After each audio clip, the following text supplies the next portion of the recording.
الحمدللہ رب العالمین والعاقبۃ للمتقین والصلاة والسلام علی سید الانبیاء والمرسلین حبیبنا و حبیب رب العالمین محمد وعلی آلہ وصحبہ اجمعین۔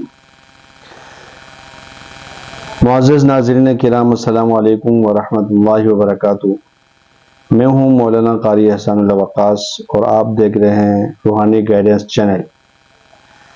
آج آپ کو ایک ایسا وظیفہ بتانے کے لیے حاضر ہوا ہوں جس کو صبح و شام پڑھنے سے رزق کی تنگی دور ہوگی، رزق کی بندش دور کرنے کے لیے یہ بہت ہی باکمال وظیفہ ہے اور یہ پرتاثیر وظیفہ ہے۔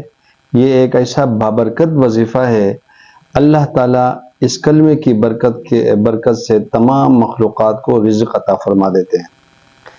نبی اکرم صلی اللہ علیہ وسلم کی خدمت میں ایک صحابی رسول حاضر ہوئے۔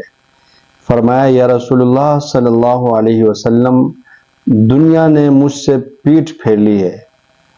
نبی اکرم صلی اللہ علیہ وسلم نے فرمایا، کیا میں آپ کو ایک ایسا تسبیح نہ بتاؤں جو کہ ملائکہ کی تسبیح ہے؟ اللہ تعالیٰ کے نورانی فرشتے اس تسبیح کو پڑھتے ہیں، اس کی برکت سے رزق دی جاتی ہے۔ تو صحابہ رسول صلی اللہ علیہ وسلم صبح و شام اس تسبیح کو پڑھنا شروع کیا۔ اللہ رب العزت نے بے شمار رزق، عزت، دولت سے نوازا۔ اس وظیفے کو صبح و شام 33 مرتبہ پڑھنے سے اتنی دولت اور رزق آئے گی کہ رکھنے کے لیے جگہ کم پڑ جائے گا۔ اس وظیفے کو اپنی زندگی کا حصہ بنائیں۔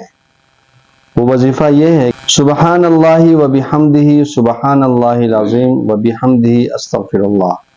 اللہ رب العزت سے دعا ہے کہ اللہ رب العزت اس وظیفے کی برکت سے تمام انسانوں کو حلال وافر مقدار میں رزق عطا فرمائے۔ اور اگر یہ ویڈیو آپ کو پسند آئے تو ہمارے چینل کو سبسکرائب کریں اور اس ویڈیو کو لائک کرنا مت بھولیں۔